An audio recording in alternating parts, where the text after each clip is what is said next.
You were saying nothing.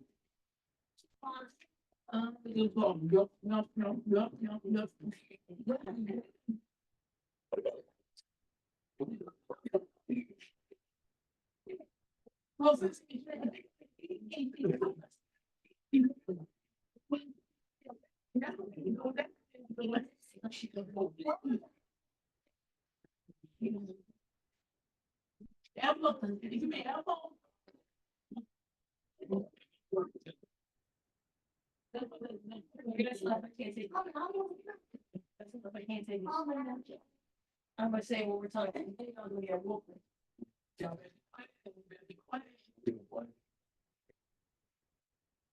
You know, thank you.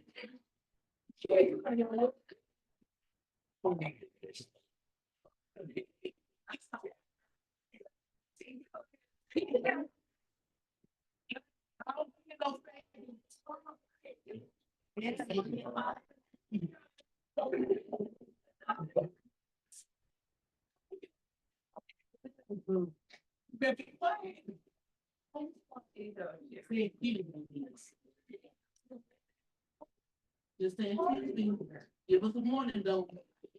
Hold on, we straight. We don't eat every Friday.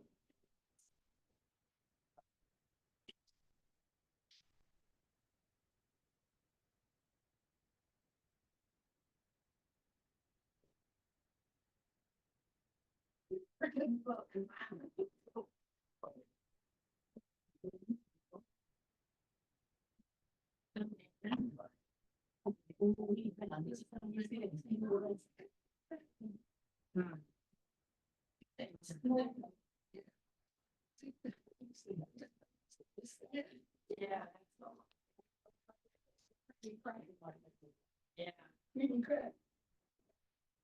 Oh,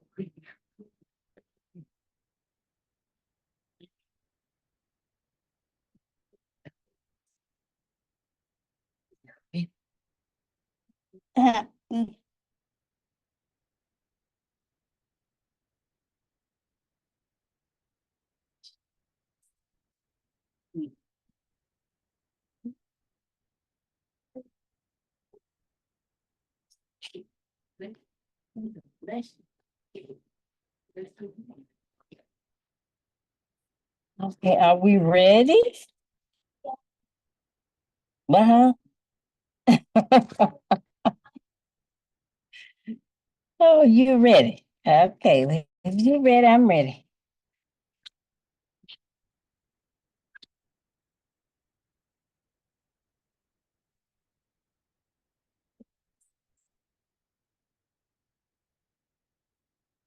Good evening, class. Welcome to another lecture sponsored by the Pasadena Institution of Divine Metaphysical Research, Incorporated here in Daytona Beach, Florida. Now, at this time, I'd like to introduce some of our officers. Our president, Dr. Ben and Lynn Trotter. Vice President, Dr. David Hayes. Secretary of Treasury, Dr. Lisa and Antoine and Lisa Irvis. Okay. This school was founded as a result of a divine vision and revelation given to our founder, Dr. Henry C. Kinley, in the year 1930 in the state of Ohio. The school was established in the year 1932 in Springfield, Ohio. Then the corporation moved to California in 1958 and the state of Florida in 1991 under the directions of Dr. Glenn Kinley. Now, this is a school and not a church, nor are we affiliated with any religious organization of any kind. At this school, we teach by the true, I guess I just carry it in my hand.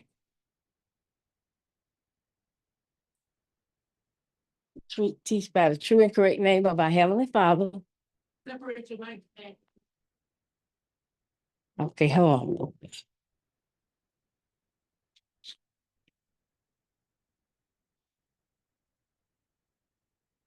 on. Oops.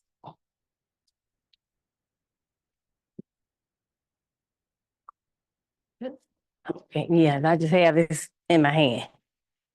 Okay, at this school, we teach by the true and correct name of our Heavenly Father, which is Yahweh Elohim Yahshua.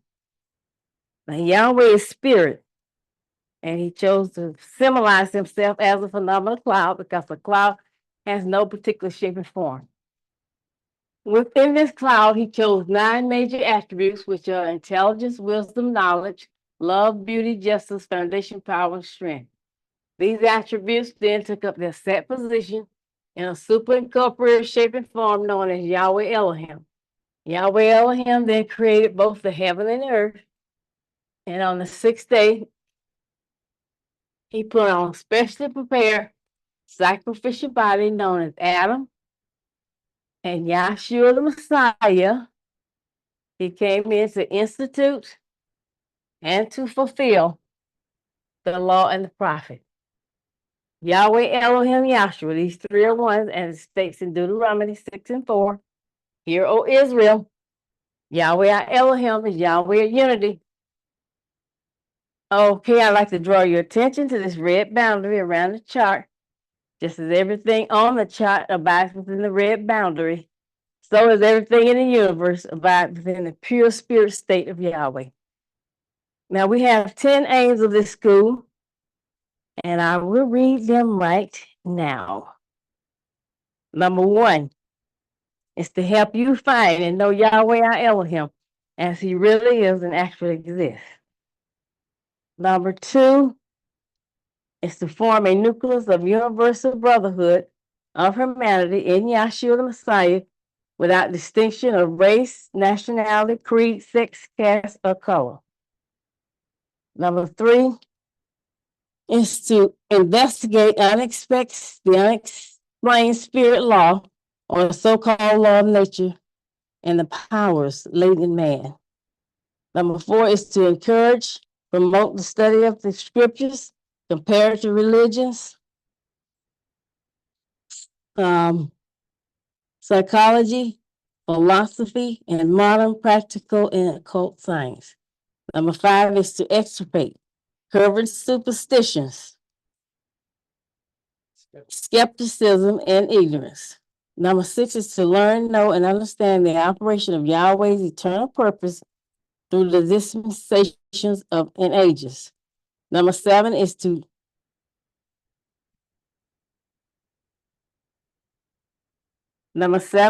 discern and avoid being deceived by Lucifer, the serpent, the devil, and Satan and his demons, operating the mystery of iniquity on earth through the dispensations of time.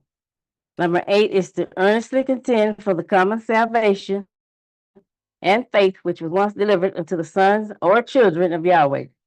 Number 9 is to make known that Yahweh from the beginning ordained there is no other name given among men whereby man can be saved, save in the name of Yahshua the Messiah. And number 10 is to inherit eternal life now in the kingdom of Yahshua the Messiah with the hope of immortal glorification in the new earth state. Our watchword is peace, and our slogan is to speak the truth. Our theme is taken from Matthew the 24, 14 and 15. And this gospel, Yahweh Elohim, shall be preached in all the world as a witness unto all nations. Then shall the end come, when you therefore shall see the abomination of desolation spoken of by Daniel the prophet stand in the holy place. Whoso read this, let him understand it. Now I'd like to have my scripture lesson is Colossians, the 3rd chapter. I like that read by, let me see, Dr. Angela Arnold. And I like a prayer by Dr. Dr. Danielle Trotter. And this book will be in the back for anybody who wants some make an announcement. And please silence your cell phones and whatnot. Okay.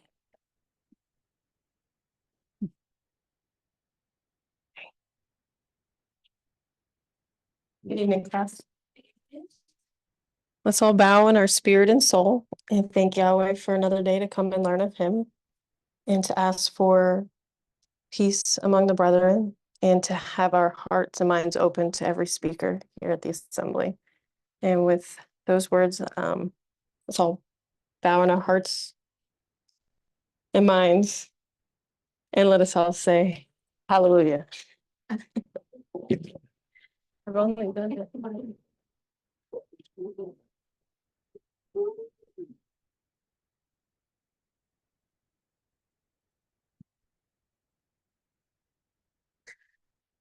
Good evening, family. I will be reading Colossians, the 3rd chapter, inserting the true and correct name. Colossians 3:1. If ye then be risen with the Messiah, seek those things which are above, where Yahshua sitteth on the right hand of Yahweh. Set your affection on things above, not on things on the earth. For ye are dead, and your life is hid with the Messiah in Yahweh. When the Messiah, who is our life, shall appear, then shall ye also appear with him in glory. Mortify therefore your members which are upon the earth, fornication, uncleanliness, inordinate affection, evil concupiscence, and covetousness, which is idolatry.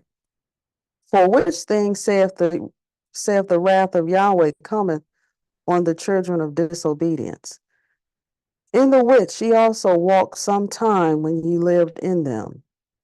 But now ye also put off all these: anger, wrath, malice, blasphemy, filthy communication out of your mouth. Lie not one to another, seeing that ye have put off the old man with his deeds, and have put on the new man, which is renewed in knowledge after the image of him that created him, where there is neither Greek nor Hebrew, circumcision nor uncircumcision, barbarian, Scythian, bond nor free, but the Messiah is all and in all. Put on therefore as the elect of Yahweh, holy and beloved bowels of mercies, kindness, humbleness of mind, meekness, long suffering, forbearing one another and forgiving one another. If any man have a quarrel against any, even as the Messiah forgave you, so also do ye. And above all these things, put on love, which is the bond of perfectness. And let the peace of Yahweh rule in your hearts, to the which also ye are called in one body, and be ye thankful. Let the word of Yahweh dwell in you richly in all wisdom, teaching, admonishing one another in psalms and hymns and spiritual songs, singing with grace in your hearts to Elohim. And whatsoever ye do in word or deed, do all in the name of Yahshua the Messiah, giving thanks to Yahweh and the Father by him. Wives, submit yourselves unto your own husbands as it is fit in Yahweh. Husbands, love your wives and be not bitter against them. Children, obey your parents in all things, for this is well pleasing unto Yahweh. Fathers, provoke not your children to anger, lest they be discouraged. Servants, obey in all things your masters according to the flesh, not with eye service as men pleasers, but in singleness of heart, fearing Yahweh. And whatsoever ye do, do it heartily, as Yahweh and not unto men, knowing that Yahweh ye shall receive the reward of the inheritance, for ye serve Yahshua the Messiah. But he that doeth wrong shall receive for the wrong which he hath done, and there is no respecter of persons in him. That was Colossians, the 3rd chapter.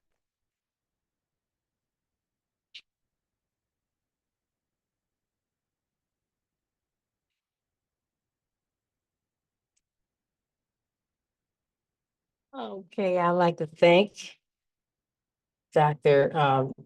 Danielle Trotter for the prayer. and Dr. Angela Arnold for the scripture lesson. And now, I guess I'll call up everybody in here. Okay, I'd like to call Dr. David Hayes, our Vice President at this time. You know how to put everything on.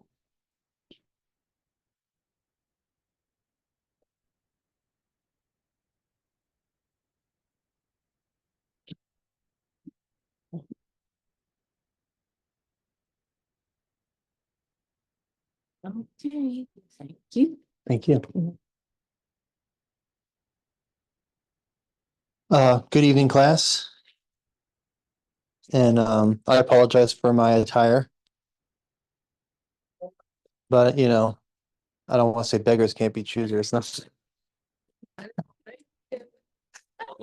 No, uh I this is my preliminary, and I'm not patting myself on the shoulder, but I guess it is kind of relevant for the situation. I could have gone home and changed and be late to class, but I felt it important to be here on time because my heart's desire is to be here for the moderators and push them. So because we're supposed to push each other.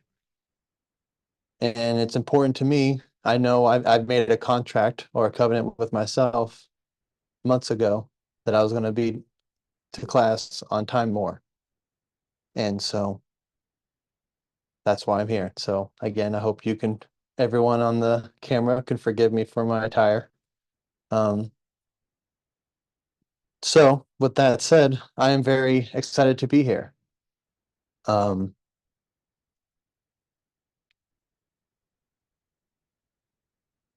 I'm just gathering my thoughts because I've been thinking about a lot of things and reading a lot of things.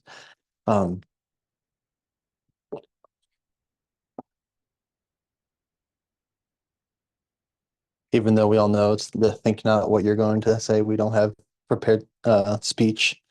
So really it's just I'm happy to be here with you all to support again the moderator, support the class, to help each other, push each other, inspire each other, and to give a reasonable testimony for the things that I've come to understand regarding a heavenly creator, our Father who's in heaven. And my testimony hasn't changed. That as you all know, my upbringing, I was not in a religious household. I don't even think we had a Bible in the house. So I don't think I really don't think I opened a Bible and read anything from it until I came to this school some 10 years ago. And time sure flies. But now I can read the Bible, and some of my favorite things are real and alive and in power with me. For example, that this gospel has the power to raise a man from the dead. So when you read about, or that there is a resurrection of the dead, and what exactly that means, because there's debates on whether the Messiah was raised a physical body or a spiritual body.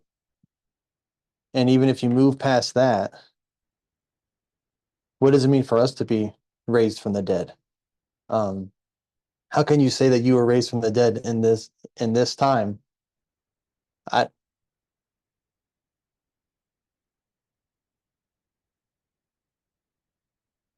And so the gospel of the kingdom, gospel is the Greek word for good news or the glad tidings.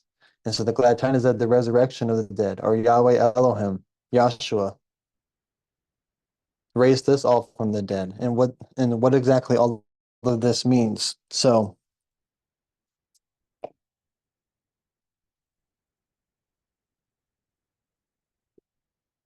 to start off, this is a school, as the moderator stated, and not a church. And at the school, we teach by the true and correct name of our Father, Yahweh Elohim Yahshua. And we teach that these three are one, or endeavoring to keep the unity of the Spirit. In Deuteronomy 6:4 reads, Hear, O Israel, Yahweh, our Elohim, is Yahweh a unity, or one Yahweh.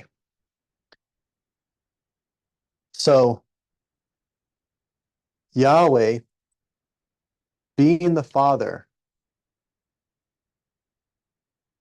is the ultimate source and substance from which the entire universe comes. There's nothing else in the universe that can make up the universe.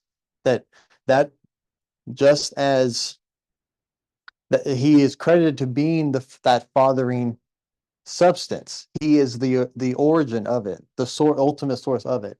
And so Yahweh, being spirit, is manifested within this cloud, as it states on this chart.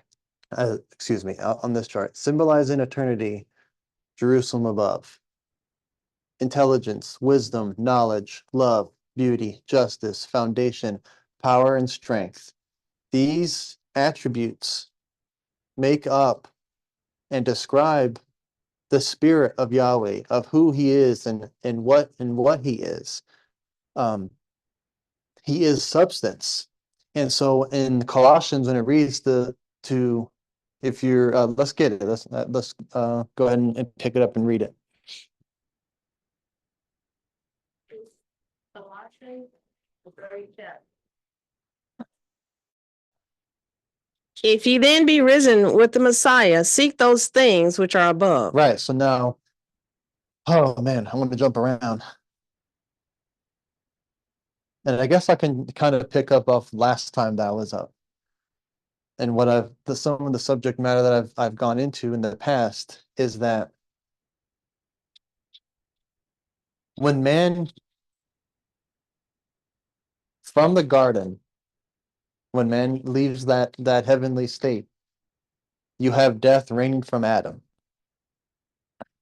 And so we have the sun who is in its zenith in the third heaven. It's in the purpose is without types and shadows. This is the reality of it. This is heaven on earth, just as it is in heaven, but it's being manifested now. So when they leave the garden, the sun moves with them. Again, now they still had solar days, but I'm saying in the purpose, in the context of the purpose or plan of Yahweh, the creation, both the physical creation, both heaven and earth, or I'll say the celestial bodies. How do I say this?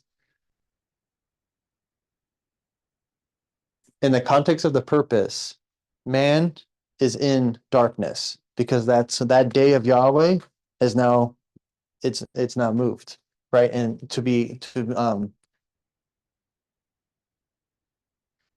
so what is shown is that man, there's a mystery now being overlaid, or darkness. That day has gone, so to speak, for the lack of better words. So man is immersed in darkness again, and I'm saying there's so many things to go into. So the purpose is in a mystery. Right, It's immersed in darkness. Now, darkness is not negative right. because it is Yahweh's secret chamber. Now, it's that same chamber that when the angelic host rose up against Yahweh and sought to glorify themselves, they were cast down into ethereal darkness or into Yahweh's secret chamber, where their influence could not touch the creation when it was brought forth. So now when they're here, again, Yahweh loosed Satan from that chamber onto the earth plane. So now it's darkness on the earth. And so now when you read that we were being delivered from the power of darkness, and it describes Satan as having power over darkness. Now, these things need to be contextualized. Satan doesn't have power of his own. He only has whatever power Yahweh gives him. Now, Yahweh put as a plan, again, according to his plan of salvation, so when it reads that woe unto the inhabitants of the earth, for that accuser dwelleth among them now. So so now that darkness is on the face of the earth. Again, and I'm saying in the context of Yahweh's purpose, because they still have solar days. The sun rose, sun set, over and over again. Now, it's true, woe unto the inhabitants of the earth, because now there is a level where man is subject to the wiles of the adversary. That he roams the land. Where have you been, Satan? Roaming the land, seeking whom I can devour. Because man is now subject to him to a degree.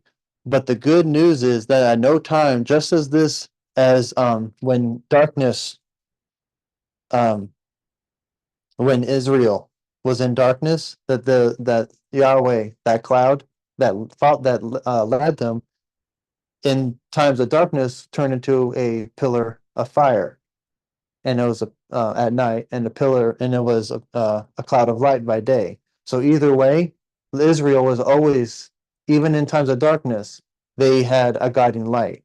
So even again, in the context of the purpose, that when Yahweh put the sun, moon, and stars in the heavens, that he put two great lights in the heavens, one to rule the day, one to rule the night. And so even at night, you have the North Star, which it acts as a guiding light for men when they're groping in darkness, if I can say that. So what I'm trying to say is that even though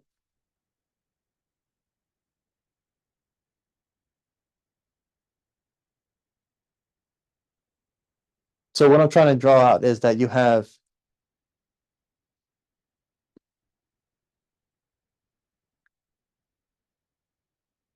how do I word this?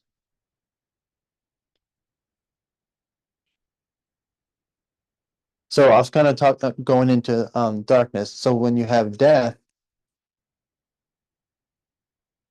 you have sin here in the garden because Eve for a moment took her eyes off of Adam, her husbandman, but seeking to be one with her husbandman. And that's the trick that Satan plays on us, on all of mankind. It gets us on a wild goose chase, trying to find something that we already have. That there's all of the Yahweh. He says that Yahweh doesn't want you to be as wise as he is, which is a lie.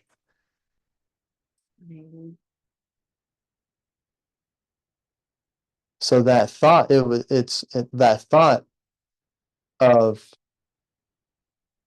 not being one with her husbandman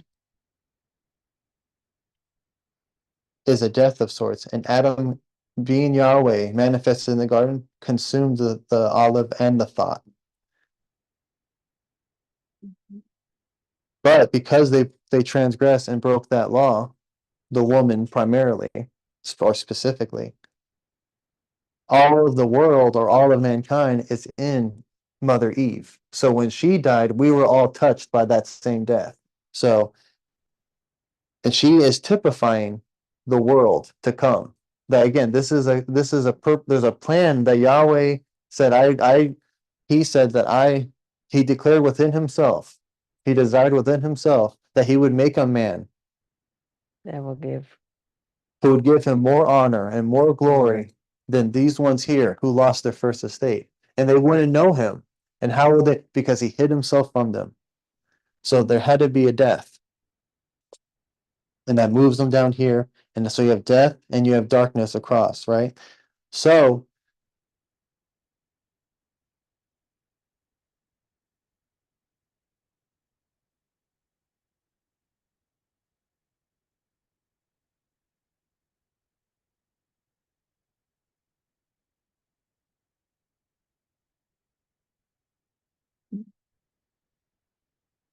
unless okay, so Yahweh gave Moses the law,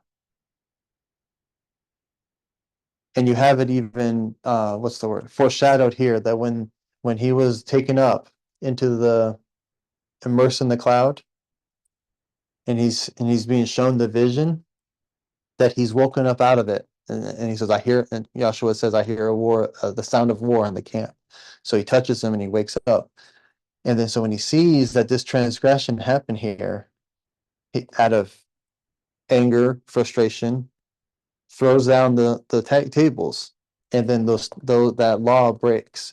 And so that's again foreshadowing how Israel is not going to be able to keep this law. So they were perpetually in a state of sin and death here. So this law was given to them to point out sin and make sin exceedingly sinful. So you can line it up here, because there was no law, a Mosaic law back here. But it's how do I say it? It's just pointing out and drawing out that sin and death. So they had, and part of this law was that they had to offer up a sacrifice of sin or for sin. That this lamb here abolished the sins of Israel. But even after this service was complete, this sacrifice here didn't make them perfect in their conscience. It didn't bring the reality of their things. It tended that way because it wasn't about sacrifices and burnt offerings, naturally so. It was about this one here who sacrificed himself because he desired, like again, because of his the count of his own will. So you can see, so just as I was saying, that these attributes here, this is Yahweh in his high and lofty state, without limits and without bounds. He moved into a super form, or in the spirit of the Father, a son came forth, or it's Yahweh in his sonship degree. All these things are ways of trying to convey what's going on in heaven. So that is a death of sorts, because now you have Yahweh in a high, like without limits and bounds, and putting on limits and bounds is a death of sorts. It's a coming down. And so and likewise, putting on coming even further down, where he puts on a coat of flesh.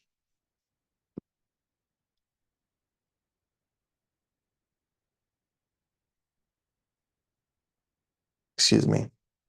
And you have Adam here, who a deep sleep, or you can liken it unto a death-like state, because his sleep was so deep and so heavy that it's like likened unto death. And the woman was brought forth out of the side of Adam. So yeah, then and that, as when you come on earth just as it is in heaven, that this is the kingdom. These are the high and lofty, you seek those things above in heaven. It's these attributes here. And it's the heavenly creation, because just as you have the word and the son here, and out of his side, his bride, or the angelic host came out, you now have, and this happened in heaven, now you have it manifesting on the earth plane, that when he laid out of his side, he brought forth his bride, being Eve. So, and then but she's clothed in the sun, and that's kind of what we were talking about in Ohio, that as long as Eve was in Adam, who is Yahweh manifested in the flesh, she's safe. Right here. Now this is declaring the end from the beginning. This is right here. And it's showing, so it's showing that this great serpent is trying to get to the woman, but he can't penetrate the son. So she's safe, there's safety there. So this is showing that she, as I was saying, with that man is subject to the wiles of the adversary. It's to glorify Yahweh, to show his power, just like Job. He subject Job to, he goes, you can take away his things, but don't touch his life, because that's me. It's just, and that's what he's getting at here, is that just as Job was always in the sun. Right. Yeah. But these things have to be drawn out and made plain for us so we can, that's so we have understanding of what this purpose is about. So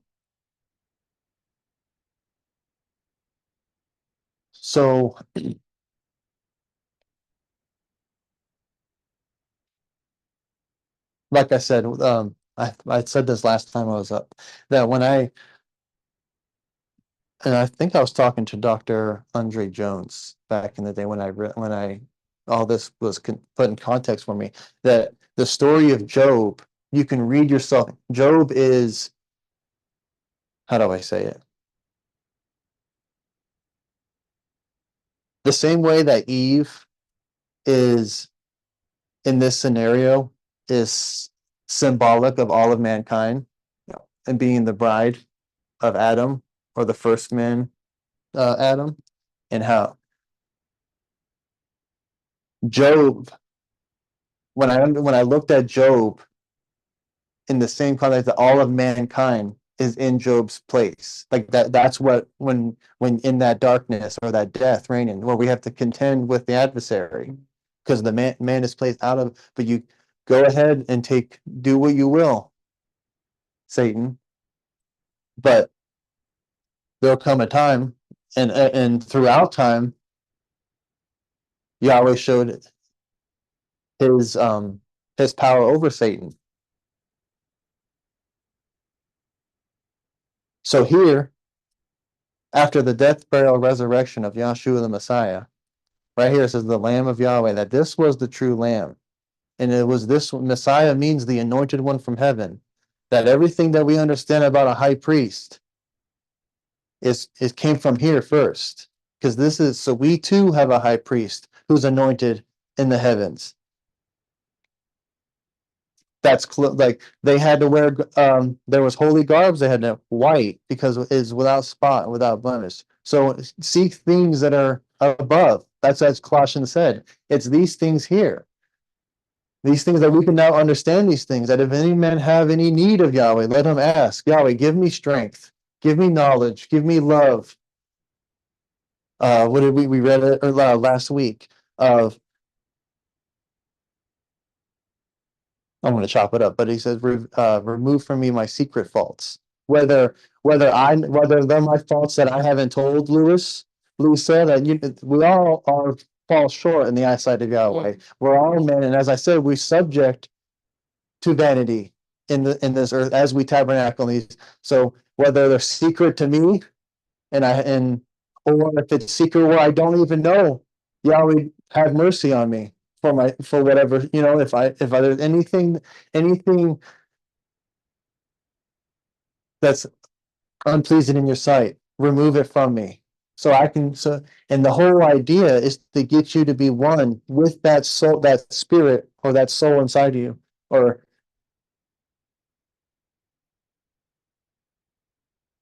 that the high priest had to offer up dead sacrifices, because they had to slay this and collect the blood. This sacrifice was dead, but now this has been moved out of the way, and offer up a living sacrifice, which is you. So anyway, so with the death, burial, resurrection, and outpouring of the Holy Spirit of Yahshua the Messiah,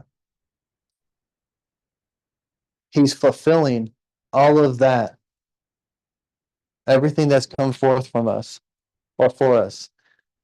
And so you have the second man Adam, and he's fulfilling the first man Adam. There's a reason why Cain's sacrifice wasn't accepted. Because then this was something that I struggled with for a while. Because What? Because I couldn't understand why wasn't Cain's offering accepted? Is Yahweh not the bread that we say this is Yahweh from heaven? So to me, I can understand that seems appropriate, but it's in the context that this one here was the lamb, and it's focusing on this one here had to die here, but this one was the resurrection or that bread, that staff of life. But you have to get them together. That he is that bread and he is that sacrifice or the Lamb of Yahweh. So anyway, so all of that is brought together on his cross, where he's gathering those in heaven, those on earth, from before his time and all those after his time. He brought it all to naught and rose. And just as, and again, same. So just so we were as I said, we were touched by that death, that sin and death here, when sin happened in the garden with our mother Eve, and we were all touched by it. Reckon so that when Yahshua the Messiah raised, we rose with him. And how awesome is that? That sin and death has been swallowed up. That before his time, man, again, as the angels saw it, woe unto the inhabitants of the earth, for that accuser is, they don't have a chance. What are they going to do?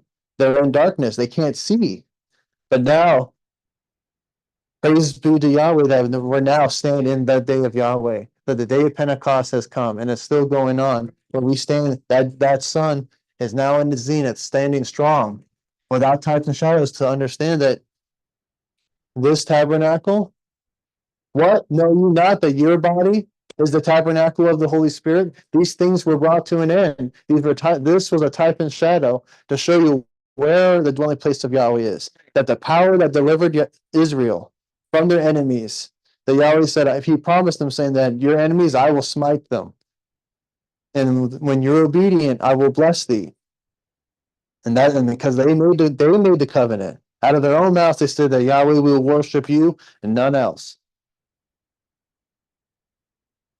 And so the takeaway is to keep your things, you keep your eyes or your affections on things above.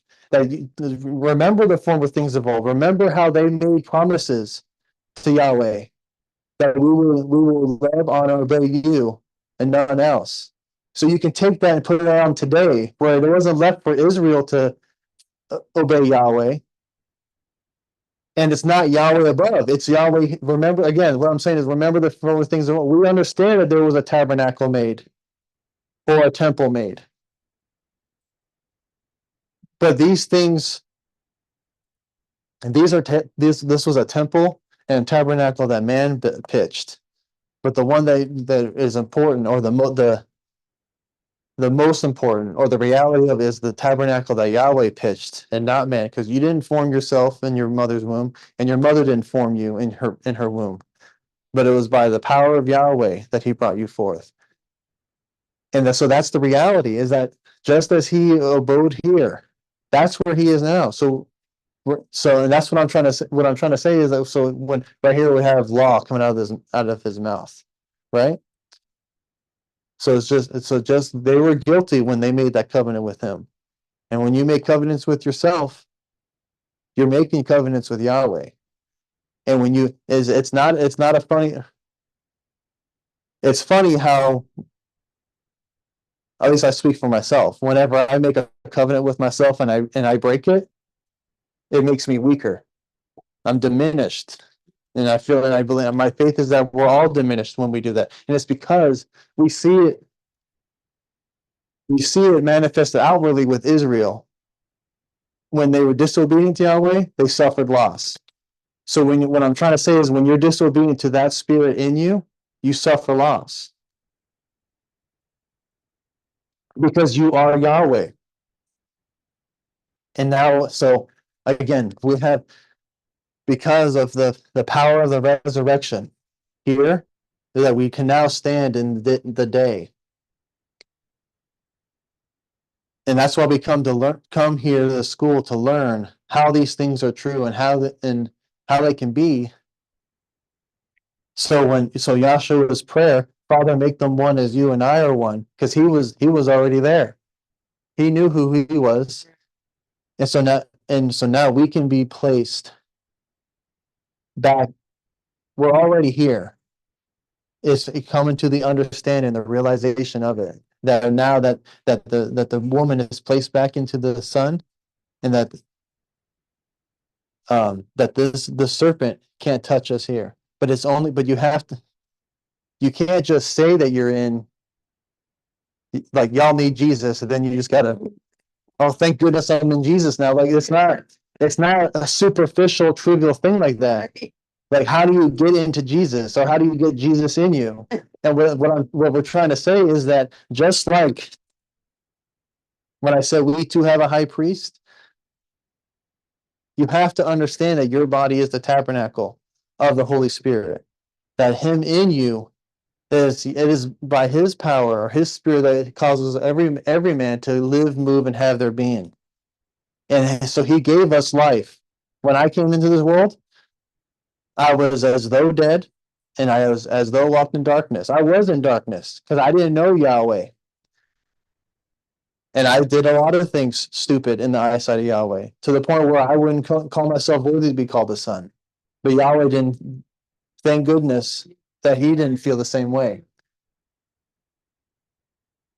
So he gave us life, because I walked around, you know, but it's the promise of life more abundantly, where so you already have the spirit is in you, but until Elohim be formed in you, it's not saying these things. Like, the thing is, there's so many phrases in the Bible, and they're seemingly contradicting. I say seemingly contradicting. It's not saying that Elohim isn't, when they says that until Elohim be formed in you, it's not saying that Elohim isn't there. Right. Right. But he's as though dead or asleep. He's late. How we say that in our aim to investigate the powers latent in man. That this is the power latent in man, and this is Yahweh Elohim is our only hope of glory, because this is the glory of Yahweh here. And when you again, as they said, to set your affections on high, or lay up your treasures here in heaven. They're not talking about money. They're not talking about gold coins. It's saying these attributes. And it's not about it's not like a philosophy. Like these are these are really nice sounding words. Because Yahweh is spirit, and these attributes are here. These attributes don't make up Yahweh. Yahweh is the source of these attributes, and Yahweh gave man the words to describe the thing, the spirit of wisdom. When you see it manifested through your elders, and we were too thick, or at least for me, I was too thick-headed to listen to it. But thank you for wisdom. Wisdom is long-suffering, because it's trying to, and it's love is trying to give it to you. But Yahweh's spirit, what I'm trying to say is these aren't co-eternal with Yahweh. And so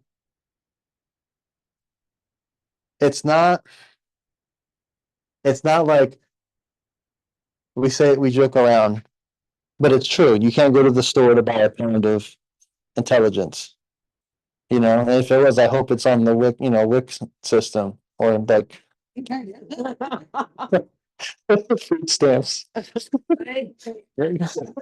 But or what are they called? Like food trucks and stuff. Man, I'd love if they had 10 pounds of foundation there, or strength, right? But these are just they are.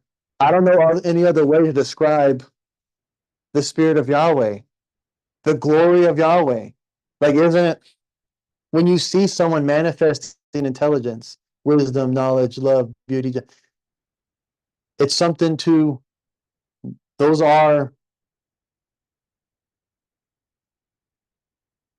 Men worship those things when they see them in men. And the most important thing you do is to understand that it's not the man, but it's it's the man, the only man, the Word and the Son. Yahweh Elohim Yahshua. And again, he's our only hope and glory. And the aim is to get in harmony with this one here, or be obedient with this one. And when Yahweh tells you something, consider it, listen to it. Because in that is your salvation, and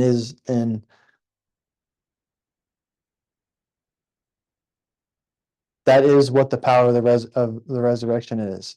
That again, and like I said, I'm going to get down. For this migration pattern isn't just like a historical event that you can read in the Bible, but we say, take it off the chart and wear it. Then I went through a migration. I was out in the world with worldly concepts and worldly. You get when we say people don't get swept up in the traditions of the world stuff. I was there, you know. But yet, just as Abraham, Yahweh called out Abraham and his seed and sanctified him, that I was brought forth. And Dr. Lynn Trotter draws it out all the time about how like the fallopian tube plucks you out of a sea of potential seed. That Yahweh found favor, and not just me, but all of us, not by any works that I did, but by grace, plucked me out. Always making intercession for us. And so I can see my Father for himself. And it's through the labors and the legacy of Dr. Henry Clifford Kinley and his son, Dr. Glenn Kinley, who taught this school, that I've come to understand it. And then through the labor of you guys, because I came way after Glenn Kinley's time. So I'm very grateful to all of you. Because I will still be lost out in the world if you hadn't come to Florida, you know? So thank you everyone for your patience. It's a lot of things to try to get across in a short time. And it's a labor because and I recently had quite a heated conversation with my brother and on disagreement on stuff. And it was difficult. I think the hardest part for me was if only I can just get, like, if I could just copy what I've seen and what I understand and just place it in you, and even trying to use words is a coming down. It's a death of sorts, because as soon as the words can utter my mouth, Satan can already get in there in between those words and twist them. So I appreciate all of you. And so as we fellowship together and try to figure this thing out and help each other and keep each other in the way. Thank you everyone for your attention. Thank you, Miss Moderator, for the opportunity. May Yahweh continue to bless you. You too, Dave. You too.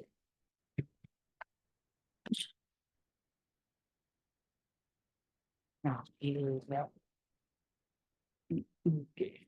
Thank you. Okay, thank you, Dr. David Hayes. That's our Vice President. And now, Your mic's Uh, not on. do we have any, The mic off. I turned the mic off. oh, did you? Okay, Liz, could you get the book so I can see if any, announcements? Yeah, she can. Wait, is it? What happened? We graduated.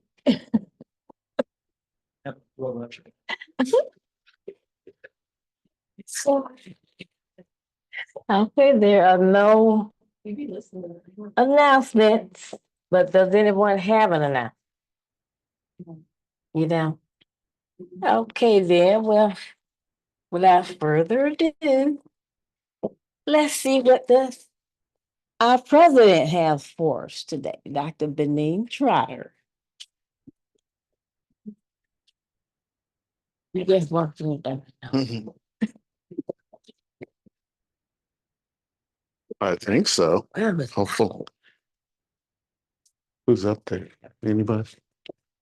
No. Lisa's working. Oh, okay.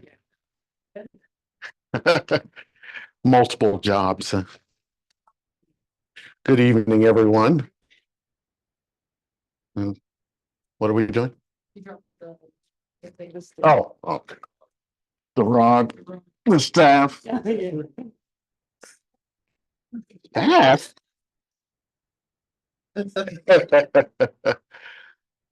Yeah, we have such a crowd here, huh? And I was rushing. Well, my dad would say that this is not a baseball team or a football team where you have to have so many people to show up in order to, in other words, you don't have to call it on account of, okay, we forfeit because there's not enough players on any side to, but it's good to be here. Lynn's actually still in Jacksonville, so with her bosses, etc. So that's where she's at, and which means that's where the other guys they don't have a ride coming from the north. So and of course Vicky's out of town. But we persevere. We go ahead and do what we have to do. And I didn't get a chance to hear Dr. Hayes, but I assume he did a good job. And I did want to say that I extremely enjoyed the General Assembly and that it was probably one of the best ones that I had been at in this regard, that we were all as a body on the same page, not a quibbling and squabbling about this, that, and the other, which was even at the first one in 96. So we're getting better. And I didn't tell you guys this, but when we contacted Rhonda Miller, who's the president of the Springfield, Ohio, the Ohio class, I don't remember what their name actually is now, but she seemed overjoyed. And what she did was she not only emailed me about us coming, but she emailed like 61 other persons telling them that we would be there. So as different from before, it was like they kind of, for whatever reason, I don't know all the details, but the last time we went up there, it was kind of like, you know, we may or may not, and I understand COVID and that kind of stuff, but even COVID by 2022 was kind of waning. So, but they didn't really have open arms from what I, felt as they did now. And to give us food was, that's something I didn't see at all. You talk about 15 general assemblies, or -1, of course, but to see that kind of reception that they gave us, which was good, and I wasn't expecting many. Some people say, well, why weren't many people showing up? I wasn't expecting a lot of people to show up at this present time, to be frank, because they aren't aware of all the details that are going on as of yet, as you all are. So I do expect as time continues and as news starts getting out there, then the collaboration and people wanting to be involved and wanting to see what we have to say and what we're about, more than likely they would show up on Zoom first, just to, because they're a distance away, to start seeing what are they teaching over there, or what's the big deal, what is this Pasadena about? Because I don't always assume, because the older people are passing on. So a lot of the antipathy that they had with Dr. Glenn Kinley because they were contemporary with him and grew up with him. A lot of those people are passing on. So you have people who were taught by people who were taught. It's not, okay, I knew Glenn Kinley, I knew HC, it's people that, because somebody branched out, especially after 67, and started their own school. Now, just to be fair or frank, none of them were sent, to preach the gospel. Because I understand people say, wasn't Burbank sent? Yes, he was sent home to be with his mama because the founder got tired of dealing with it. And that's tough because you're talking about Yahweh. And you start getting you be an annoyance to the extent where he sends you home. Yeah, you're an annoyance. And a lot of the charts that they have, I don't know what I understand when we were up there, it was explained, it was asked and then explained about some of the charts. The founder endorsed quite a few charts, right? I mean, he was around when they were made, even though some of them were not made by his family. R.P. Kinley made the second series, and you'll see that on the 40-plate chart called a series number 2, and so on. But the first chart, which was done on oilcloth, was done by Leroy Higginbotham.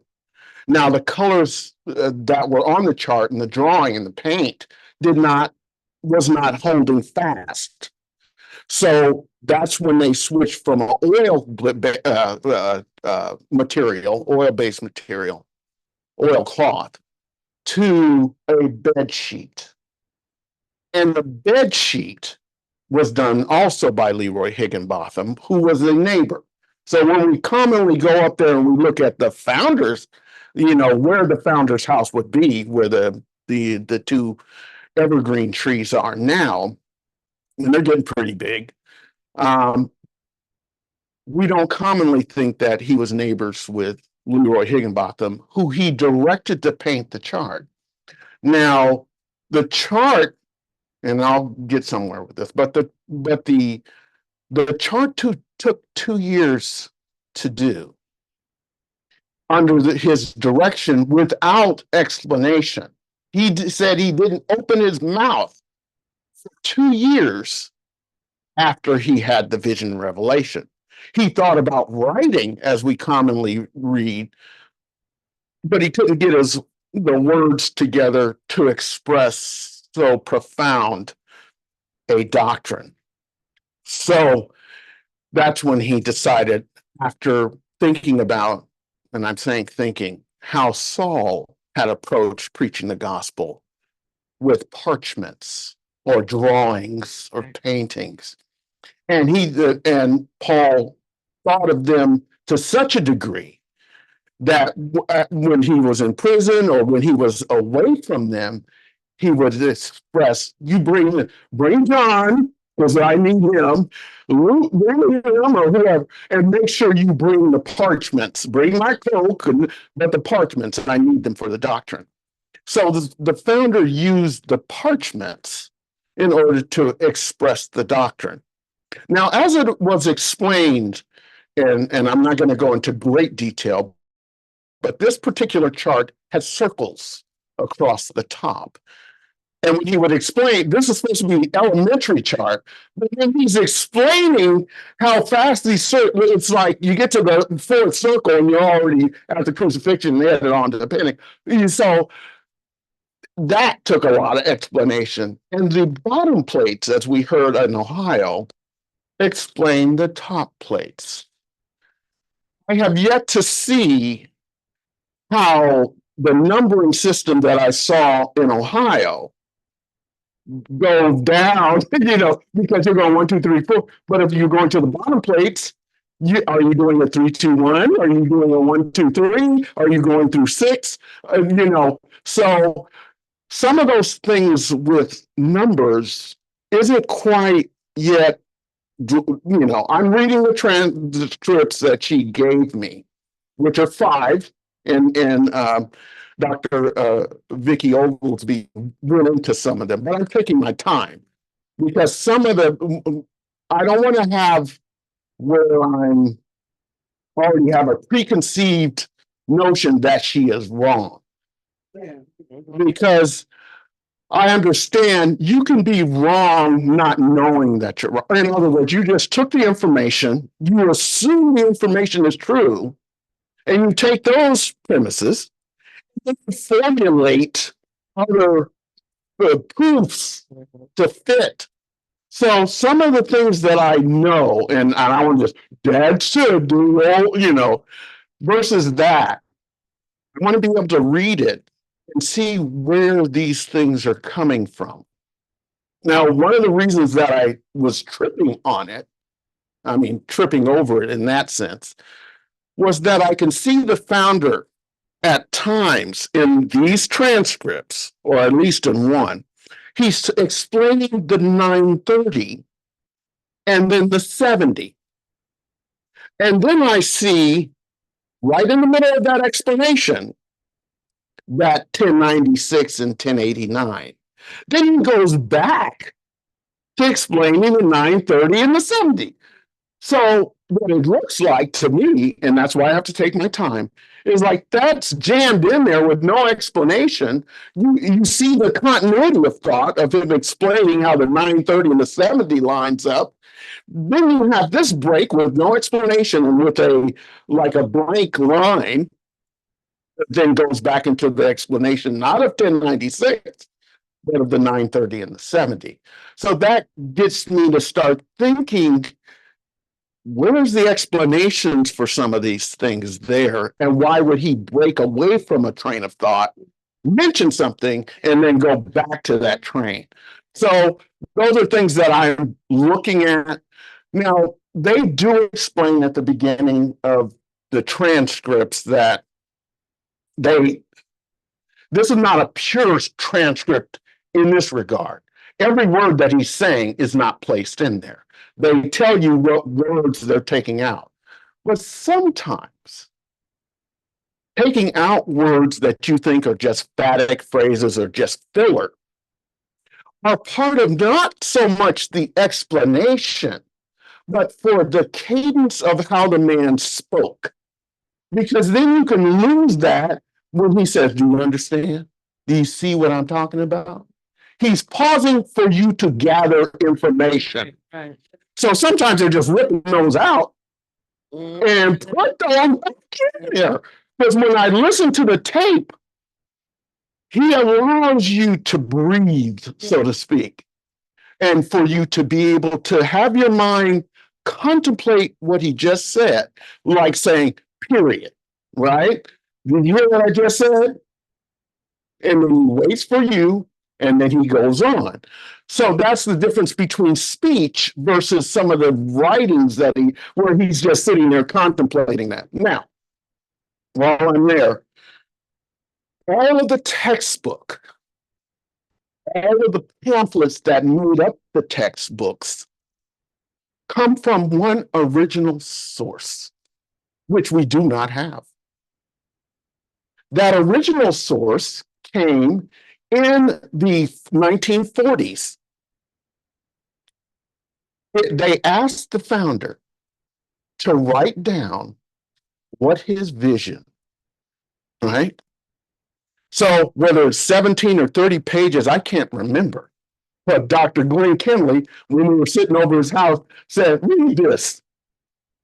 And what I was, first it was kind of difficult to read because where he would the founder typed it out himself. And where there was a problem, like 2 T's instead of 1, he would just strike it out on the old, typewriter. Right.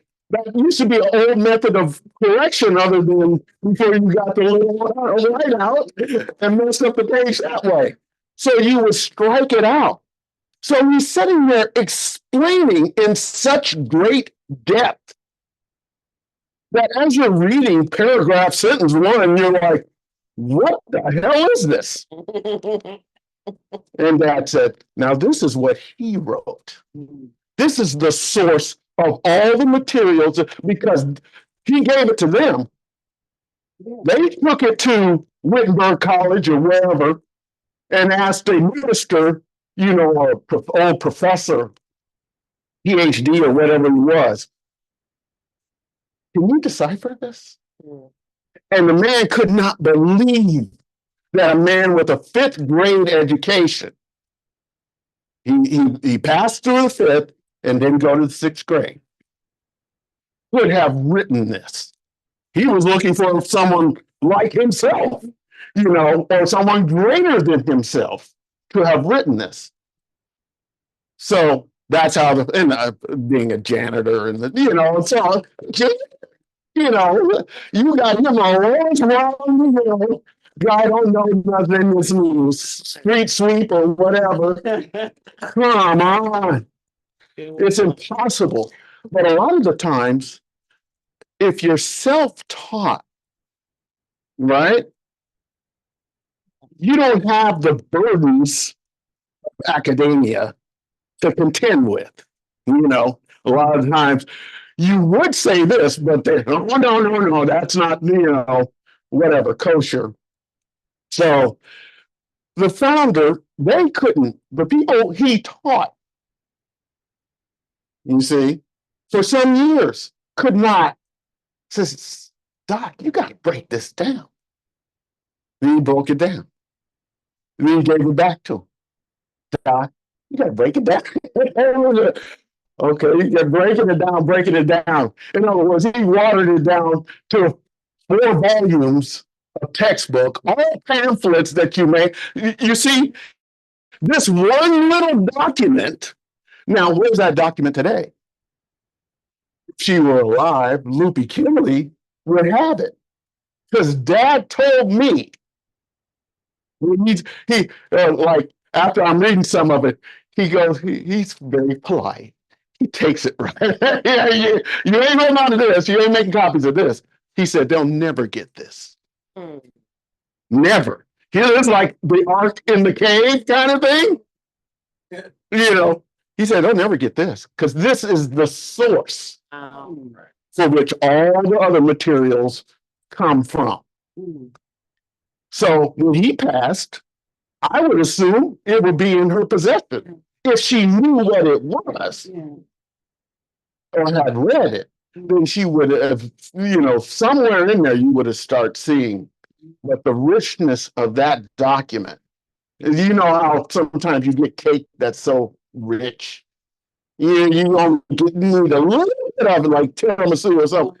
It's like, give me just a sliver because this is, you know, it's too rich. But this is for your mind. Just getting it direct from HC as close as you can get it into text, you know. So that's what I wanted to comment on. Transcripts are supposed to be just that. When you have, just like now, we're taping. If someone were to take that and do dictation, it should match what it is.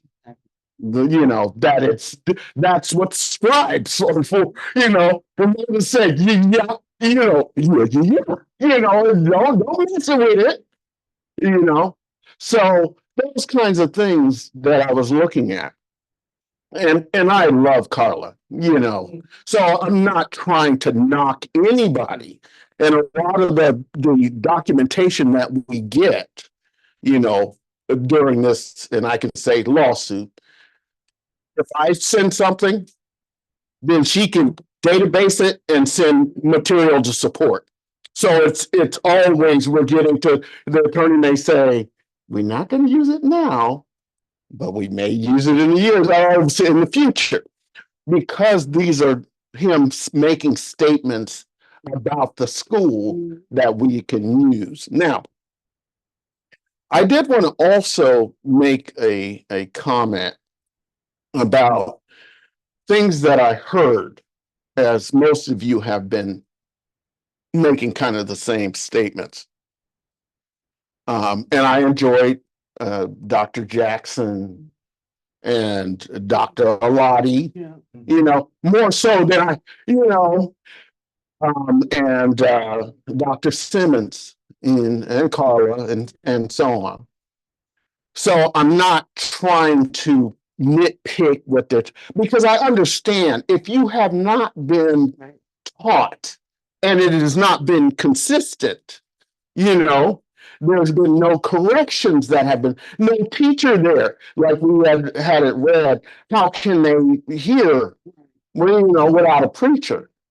And how can he preach unless he be sent? And how does he get sent?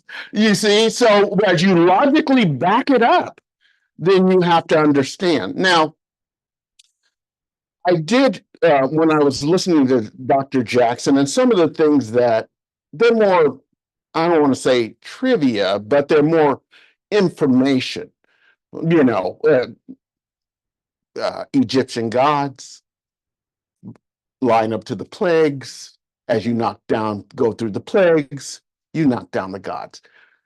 That's fine. That's not something that I'm looking at the pattern going, does it, all that kind of stuff. Because I understand you have a zeal or curiosity, and you want to have people that have an imagination, a sense of creative will, not so much just, well, let me just make up stuff. But they see something and they see it, and it's good to hear something different versus some of the others that I heard that went up there after us. I listened to about 5 or 10 minutes. I'm being nice. And it was the same exact thing that we heard when they were here. So it's like, if you keep it straight, you will grow. But what if it stagnates? Right? Because the record shows everybody who has left, everybody. They didn't always, I'm not talking about growth in the sense of negativity. I'm just saying a lot of the times where they're at when you left them is where they stay, right? So when Dr. Jackson was talking about the ark, and he was telling you what was in the ark, I understand that's not by the pattern. And that's not because he is necessarily trying to insert something in there. But you have to see that there is not only a pattern, but it overturns. What you don't find over here, you find it over here, because it has to be line upon line, precept or principle upon principle. Now, the principle of the ark is the same principle of a man, right? In the garden, the man who is the supernal nature of Yahweh made manifest bodily. In the garden, Adam didn't have to eat. Because if he plucked something, right, that would show forth a death, and he is the first cause of all creation when it comes on the earth. This is heaven on earth. And if he eats something, his body has to put it up. So then he would be out of harmony with the purpose. So Yahweh held that body and bodily functions or death. You see, there was no fall until Adam came down, right? He's in summer, right? It's no winter. I'm making this. I better get some. No. In spring, when things are coming up, they are already in fruition because they are archetypal. He is the original archetype man. Original archetype olive trees, original archetype lion. You go down the list of all creation, he is the original, right? And Yahweh held him in store, that body. You see? How old was Adam when he came out of the, you see, garden? How old was Joshua when he was driven out of the flesh? You see how the founder's lining up those two principles? So how is Adam going to be sustained, if you want to put it that way, for 33 and a half years, right? So here you go.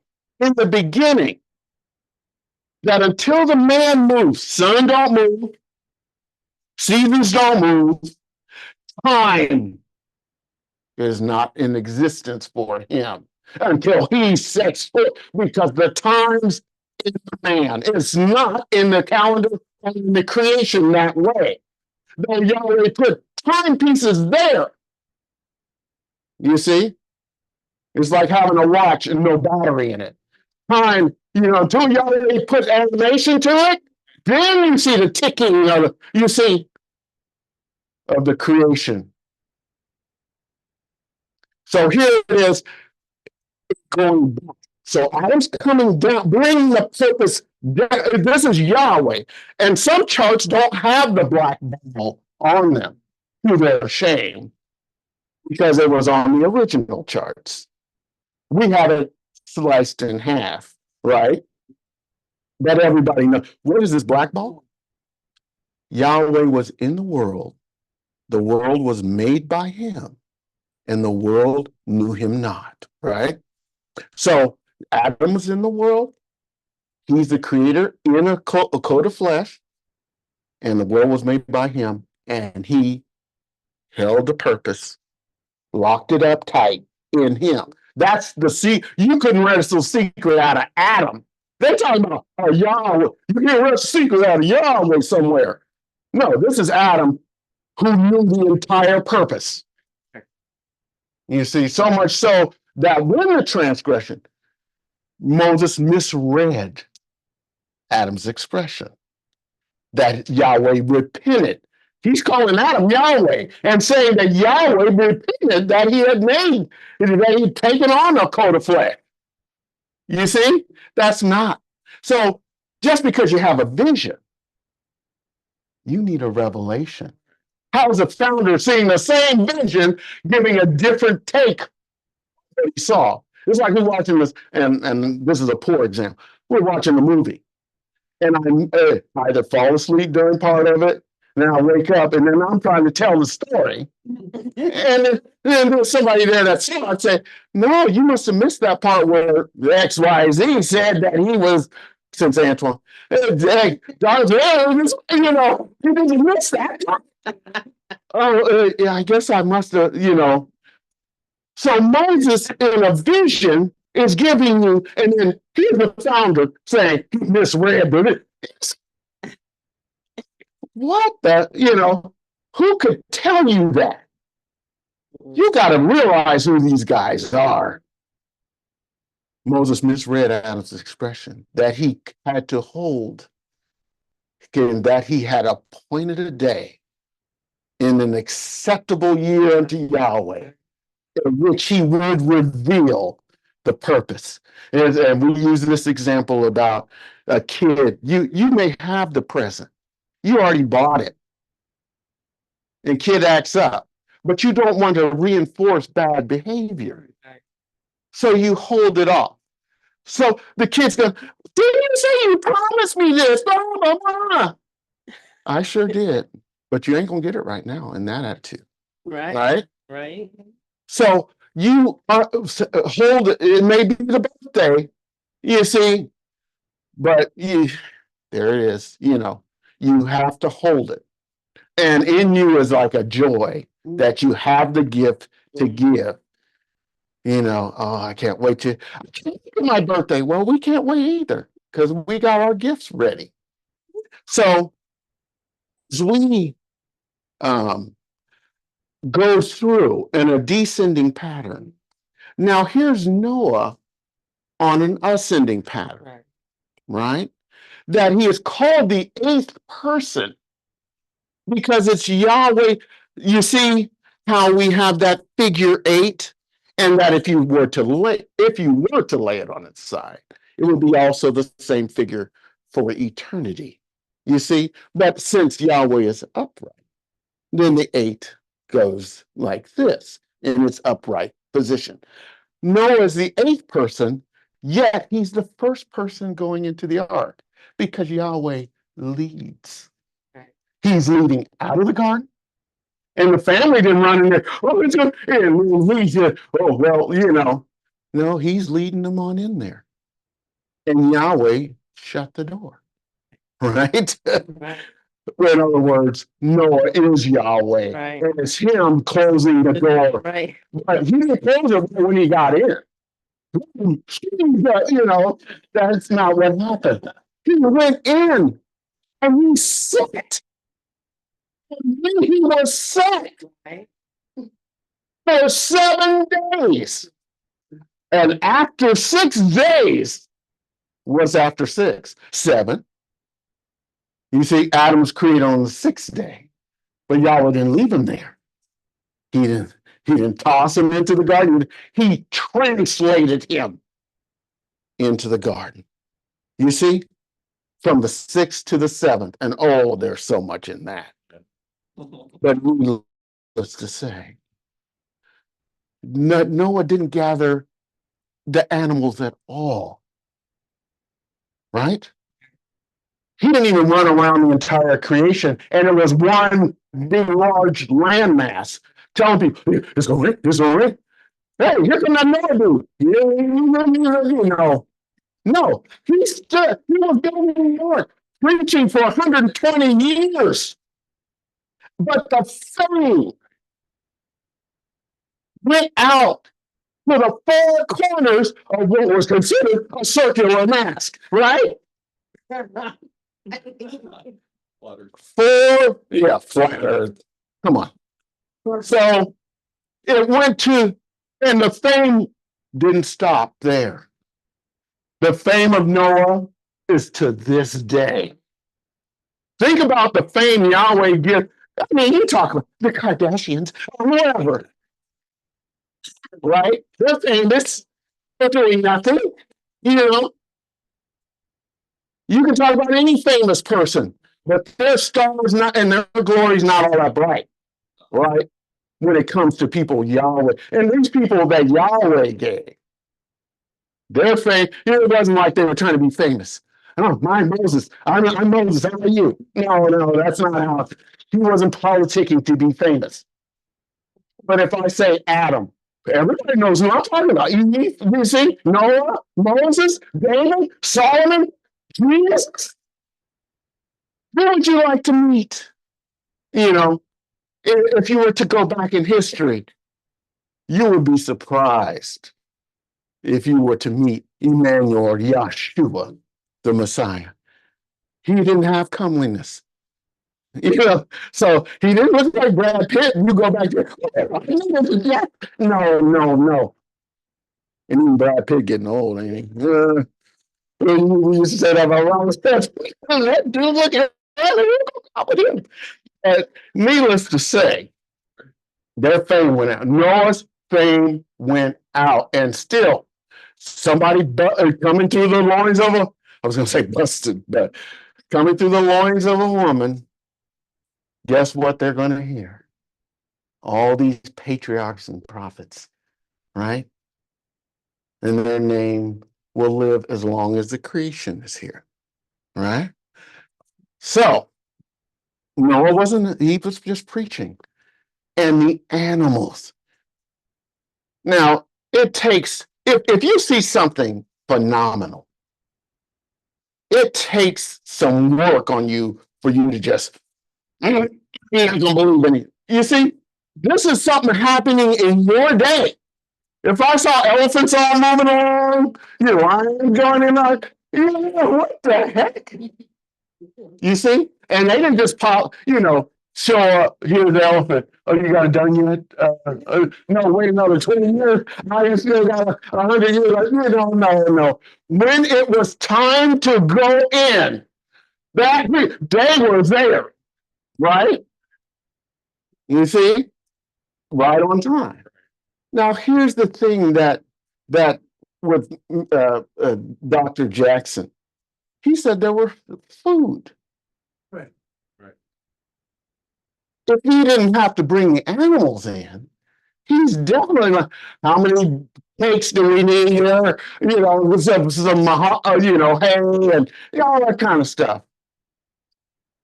He would be out there to this day grabbing all the stuff that he, and then you have to figure out how long are we gonna be in this ark? Oh, we just ran into you. You didn't think that we had an elephant that eat tons a day? You know, Yahweh. You know, wisdom itself, and he ain't figured out. Well, we're gonna have to go to I'm gonna bring in those nurses. That see, those things don't happen. When he stepped in the ark, held it open for 7 days, closed the door, and the rain wasn't like even as bad as it was in Orlando today or in Palm Coast, where we're going, are we gonna have class? You know, as bad as that was not even close. The fountains above and the great fountains or waters beneath came together instantaneously. You didn't have time to, oh, no, you know, all that kind of, no, you were gone. As Joshua said, as in the days of Noah, so shall that, you know, the Son of Man, when he shows up. If you're about to smite your brother, you can. Just like when your parents show up and you jump like, you know, dang, you about to jump higher now because I'm about to get my belt, you know. So it definitely, you won't have time. So you need to be found doing whatever it is. If I'm at work, when the consummation happens, I'm just at work. Every eye, which means if you're underneath a car, if you're underneath the ground in a coal mine in West Virginia, wherever you are, out in a submarine, you're going to see Yahweh Elohim because he's not appearing from without. He's right within. That's where and instantaneously, you see? So that's what happened. This was what we called the first submarine, in that it was submerged in water from both sides, on all sides. I'll say it that way. And no boat built by man without divine specifications would have ever made it. I know what they said about the Titanic.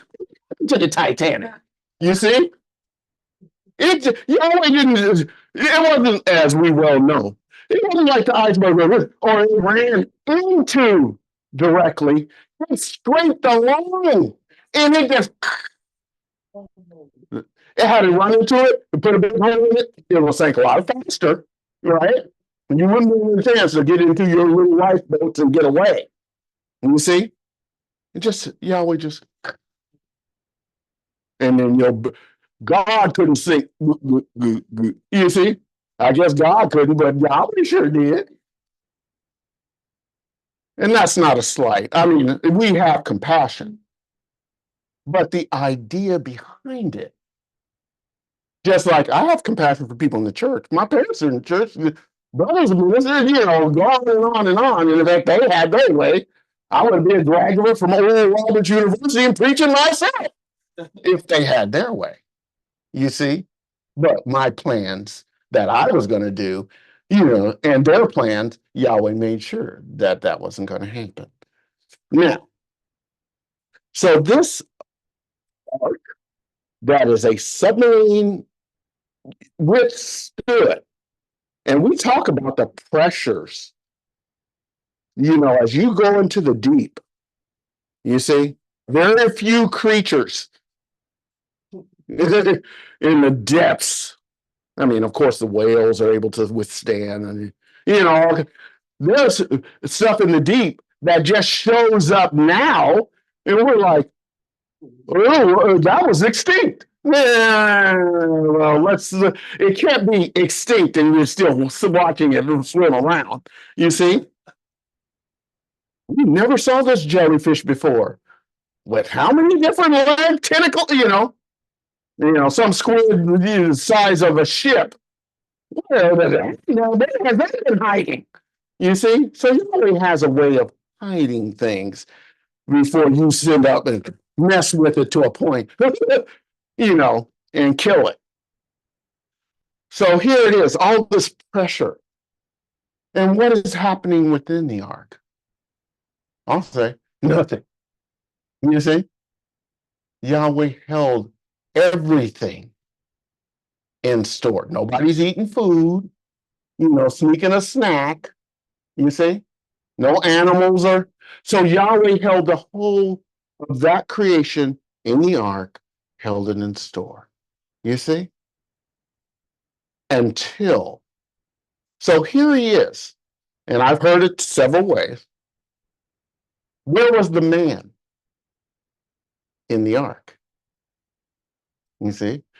We got the beasts of the field and all that kind of stuff in the lower. Then we say that he's in the middle compartment because you see that man who is in the midst, right? Then you have to say that he was in the upper compartment because how is he? There's a window up there. He didn't open the door. He opened the window to let the birds, you see. So depending on how you're explaining it and when and where, you see, then you have to say, okay, he's in the middle portion. Then there's a time he's in the upper portion. You see, or he's in the holy place and the most holy place.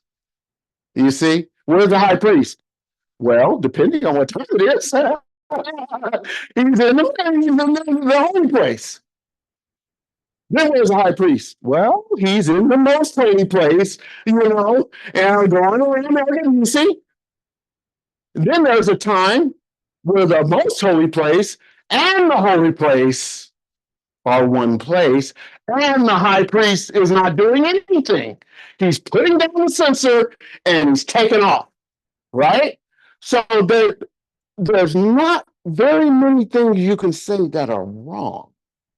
Saving for that you understand it. I'm quoting the founder, and you can explain it. That's what I mean by running ahead of the cloud. You don't understand it, and you can't explain it, and then you're getting upset with me because I ain't playing it, right? So there's no food in the ark. You see, Yahweh held them in store. You see, even when they were awakened, like Noah's awake, but he sure ain't eating. You see? So there has to be a time where Yahweh's holding a man in store. When Moses, just to re-emphasize, sometimes he's holding you in store for 40 days. You see? 3 different occasions where your body functions are in a pristine state. And when he brings you out of that 40-day hibernation, you're just equally as strong as you were. You see? Like we use this as, he wasn't like, Yahshua said, I hear a noise in the camp. Like when somebody waking up from a, really? Let me, no, I'm an old man, I'm idiot, all that kind of stuff. Then he barely got water down the mountain. How they got him climbing down the mountain. I'm like, come on. And definitely don't give him a slate of stones to put. He's falling there, he's throwing them down. They break because they fall out of his hands. It's the world. So these 15 commandments, they were 10. It's like, No, he was just as strong. He lost none of his strength. He did, when you're sick and weak and feeble, somebody could do something. It's on your nerves, but I'm too tired even to deal with this food. Leave me alone. I'm sick. Let me lay here for a while. Bring me some aspirin or some soup or something. So in this particular case, Moses went up there 3 times. 40 is 1 hour with Yahweh. You see? A year for a day rule. So 40 years equals 40 days and so on. I know you guys know this, but I also know. You can do the 1,000, at least 12 hours a day. Yeah. And I'll do it this way. And I'll just explain it like I did up in Ohio without writing a lot of it on the board. And that just reminds me, a lot of the times we look at numerology and we look at chronology as being the same. And a lot of times they are, but there are times where they are not. And for example, if I say 7 days and 7 years and 7 branches on a lampstand, you see, the lampstand doesn't have a chronological component that way, but it does have 7 branches. So you can line it up with the principle of something with 7. So a lot of the times I see people in the classes just throw numbers together that, yes, if you divorce them all the principles that they stand for, yeah, you could just toss things together. But you have to see that there's something behind that has a spiritual connotation and doesn't have a number. Because though I can say Yahweh is innumerable, I can say he's also just one, right? That all the figures, that rational numbers, whatever you may want to throw in there, irrational. So every mathematical problem you want to Yahweh, I am just one. I am just a unity. Y'all, you're figuring how big the universe is and how long it takes to get from point A to point B, how many light years. Yahweh don't care. The universe is one to him. And he is beyond the universe, right? What's holding the universe together? Yahweh. You see? And the universe, Yahweh can dissolve like that because he brought it in, right? In the day. Now, that's hard for a man to understand.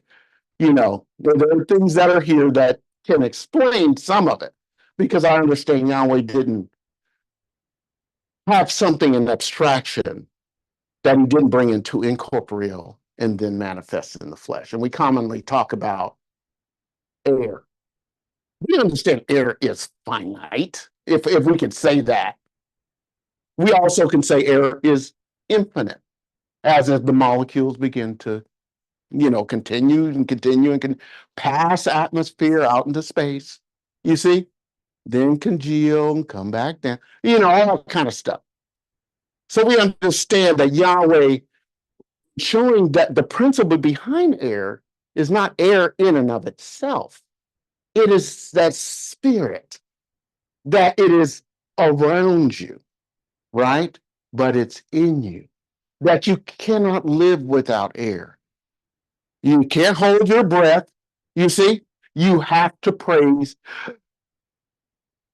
And that air is synonymous to spirit, because in him we live, we move, and we have our being. As some of the poets have said, we are his offspring. How could, no one ever really thinks about that. How could Jesus be God's offspring? Right? One is a spirit, right? And one is, well, how they look at it, flesh. Right? And we say seed bearing seed. Shouldn't spiritual things There are spiritual things and physical things of its own kind. That's a law. We don't see man making a monkey or a cat or, we don't see that. And every child understands that. From an apple tree comes apples. From God comes demigod, little God. See what I'm saying? So, in that regard, how can we march, as Luke has done, march Adam and say he was the son of Elohim, and who was the son of Yahweh? Because we know that which is spirit has some power.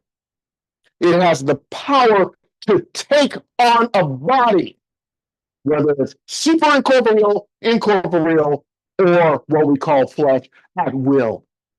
You see, and take it off the self same way. So it's not so much that Yahweh has a son, Yahweh is the son. He's just simply putting himself in. Now, so that's why I was saying, and I'm going to explain it a little bit, that 1 hour with Yahweh is as 40 years or more. 41 is if you're reading the textbook, because a lot of the times the founder doesn't break it down to that degree. He sometimes considers it's broken down enough for you to understand it.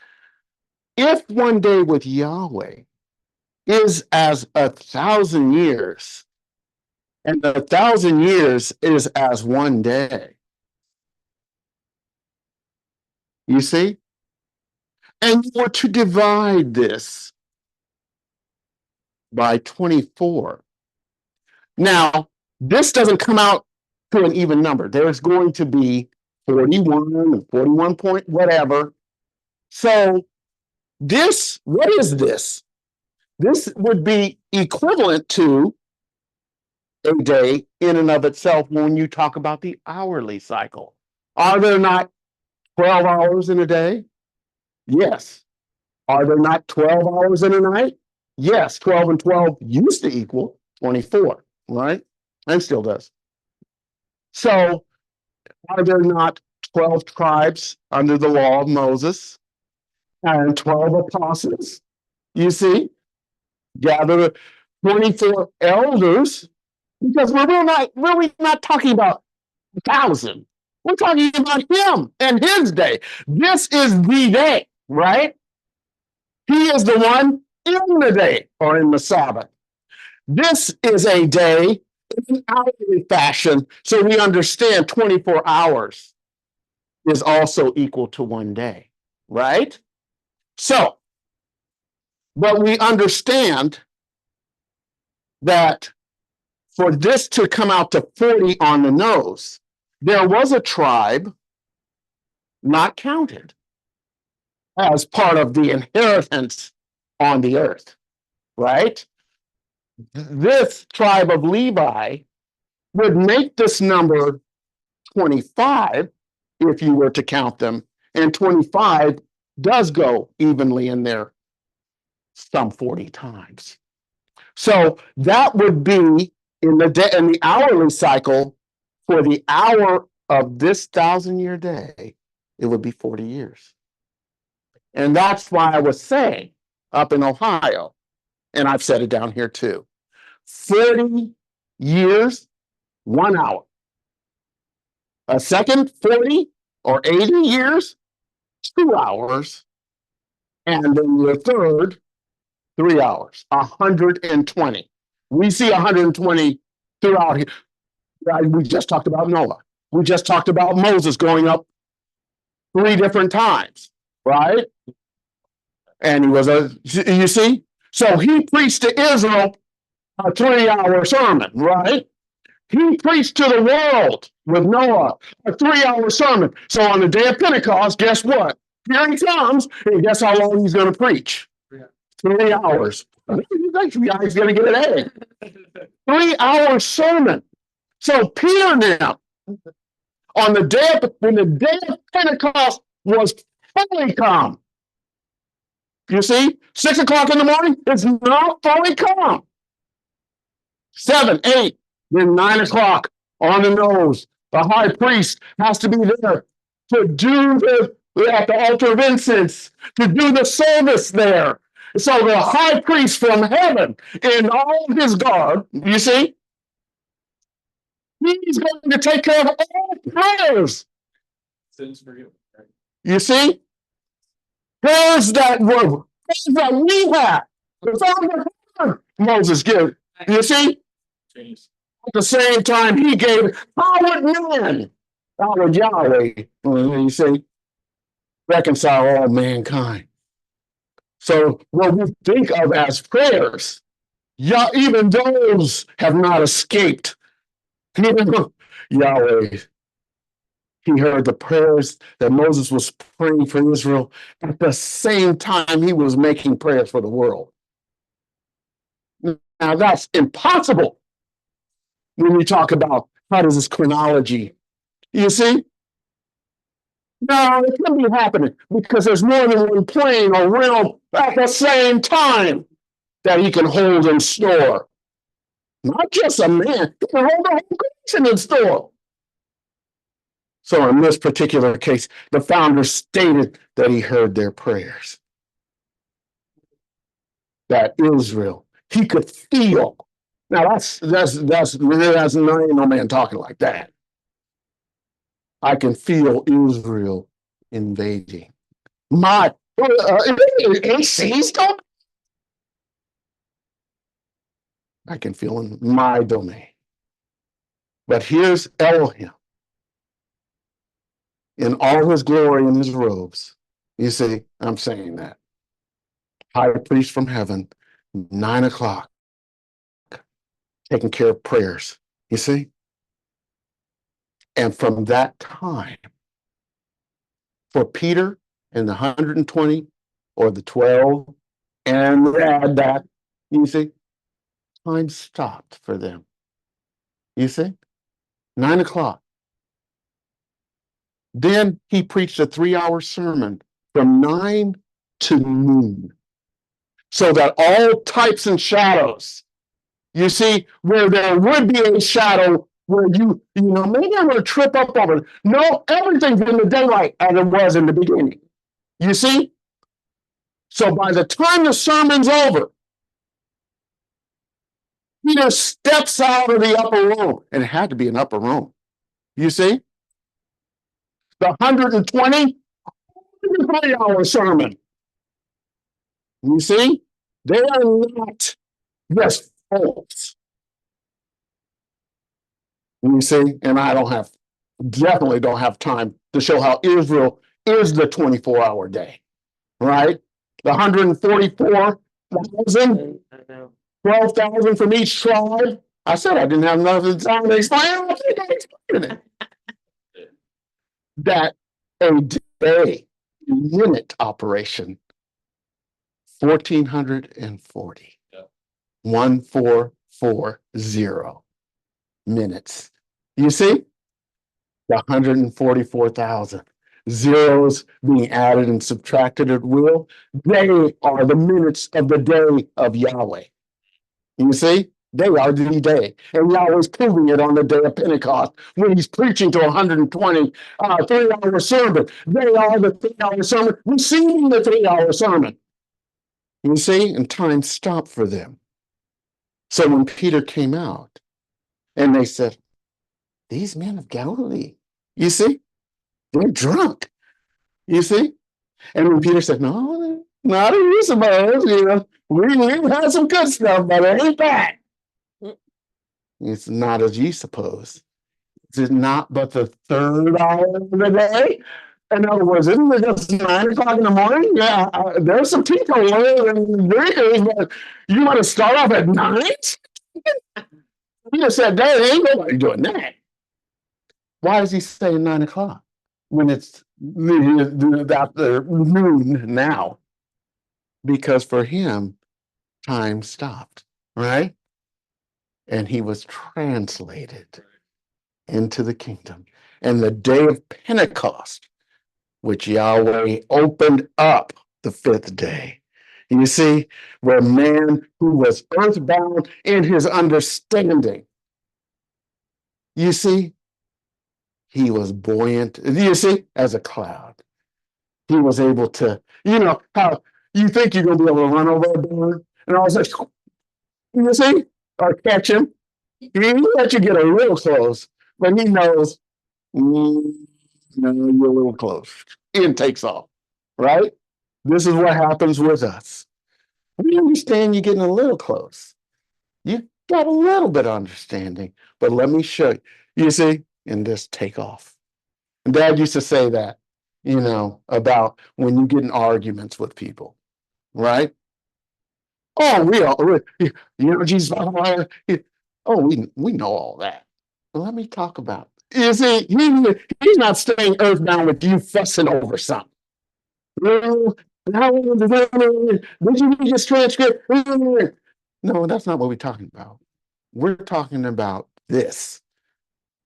And usually when you start talking in the pattern, like when he was explaining something, I can't even remember in detail. He said, that went over your heads. Just because we didn't agree doesn't mean it went over our heads. You know, we may have messed all going on feet, you know. You know, oh, don't step there, you know. But in this particular case, there's no type of doctrine in the world, you see, that has that kind of rapturous, I'm going to use that word, quality to lift a man's spirit. You can't change a man's mind. That's not even something that's permanent. Oh, I just changed my mind. Why'd you change? I just changed my mind. You see? So yes, you can change a man's mind, but we're not talking about changing your mind. We're talking about rejuvenating your spirit. Mind is subject to change. Right. The spirit is permanent, everlasting. You see? And if you have attributes, if you have a head region, a chest region, an abdominal region, you see, if you don't have those, as the founder would say, I'm not talking to you. Of course, you wouldn't even be in the class to be talking, because if you didn't have a head region or chest region or abdominal region, you're not even alive. But in that you are, you see? And what are we here doing is raising the dead, you see? Do you ever talk to dead people? That's all I ever talked. They thought it was going to be something like, you know, Ouija board and table moving, some strange voice, they just talk like your kid or your dead wife or whatever it is. Come on. You know, the guy bumps the table, so you think that person's coming back alive. No. But a person dead in their understanding. You see? That's all the founder ever talked to, is dead people. And if you thought Yahshua raised the dead, what do you think HC did? Same one. More permanent, you see? So those are some of the things that I was contemplating. You know, I know the time just, where did the time go? But those are some of the things that I was looking at, you know, and I try and listen as best as I can. You know, I'm not always going to be 100%. You know, I caught that. No, some things I don't catch, you know, but that's why we have one another. Did you hear what so-and-so said? You heard it, or I didn't hear that. I didn't take that meaning from what they were saying. You see? So just be of good cheer, you know, whether you find yourself low, you know, high, whatever. To me, I want to stay on an even keel where I'm not going through, you know, whatever. Yeah, I got some money in my pocket, you know, I'm happy and, you know, all that kind of stuff. You want to have it where the man in the world looks and says, what is it that keeps you doing what you do? You see? And then you can turn around and say, you know, this is what. So then you get an opportunity to tell him. And don't curse him, right? If that were the case, I wouldn't be here. Because when I first heard it, was like, I've been in church for 12 years, and Yahoo, that kind of, so I'm going off, tabernacle, let me flip them, all that kind of stuff. So, first opportunity, you would say, this dude is off, he's lost, he's talking about Yahweh, in a negative fashion, wherever. But October is different when I came to class in May, right? October, I refused, or December. Can't remember exactly. I was like, no, I don't, I'm not coming to California. You nuts, So, but then come May, come Memorial Day, come in there and looking at, and then after a while, and it wasn't like right then, this is it. No, I was like even more skeptical. I was like, charts, it's like, look at these colors of people, So I understand that the Yahweh almost makes it difficult if you don't want to be there. You can find rationale, excuses, look at this long, what the hell, all that kind of stuff. So you can find things wrong if you, and quibble about little small things. They call him dad, they're kissing, that kind of stuff in California. We kiss less now, but I'm just saying, people used to be putting some wet ones on you. You're like, dude, back up. Right? Don't be just me every time. Don't give me that much. But a lot of the times, after a while, it calling him dad. Like now, I don't even think I'm calling Glenn Kinley dad. I just say dad interchangeably with, sometimes I have to stop myself just to say Glenn Kinley, But I understood this, and hugging and kissing, we're doing what the scriptures and the apostles asked and demanded and commanded for us to do. I don't see that in church. We're using the scriptures the way that they, said for us to use them. I'm not just giving you a, scripture, the scripture machine gun, as David Hayes, analogizes, because behind every scripture is a thought and a principle. And what you're doing is kind of like a mosaic. You're kind of, what a mosaic is. It's like stones of different colors that if you put them and arrange them in such a way you can see a face, you can see a landscape. So you're not just throwing the scriptures at people. You're saying, this right here says this and proves this. And this will prove this. So I know I've taken you over, and I'm going to yield the floor and allow you guys to head on home. But I'm very grateful to everyone here, the assembly. Thought Holly did an excellent job with the moderators, and the moderators reflected the class and the preaching. You couldn't be prouder, Rich, and so on. Gabe, so they represented who we are, the kids. So even if everyone didn't show, the word of mouth, don't just put that aside, because they're going to say, not so much what you said, how did you make them feel? Right. You see? And they felt good. You see? If I'm in Florida, I'm coming to that, you see?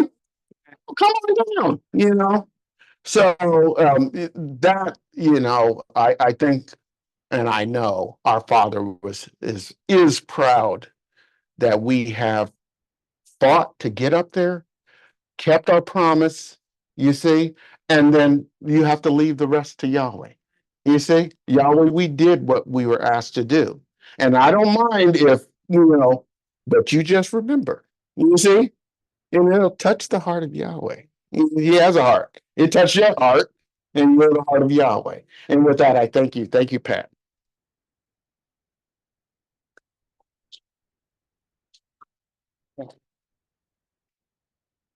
And the fuzzy thing. Yeah, we got two friends. Okay, I'd like to thank all the speakers.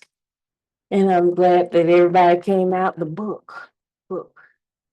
I think it's back there somewhere. Please. And we hold classes here Tuesdays and Thursdays from 7:30. From 7:30 to 9:30. And on Sundays from 11 to 1:30. And all donations will be taken by our Secretary of Treasury, Dr. Lisa Irvis. And the next moderator is Dr. Danielle Trotter. And let's all stand for the doxology. Now to him who is able to keep you from falling and to present you faultless before the presence of his glory with exceeding delight, to the only wise Elohim, our Savior, through Yahshua Messiah, our sovereign, be glory, majesty, dominion, and power, both before all time, now, and forever. Let us all say, Hallelujah.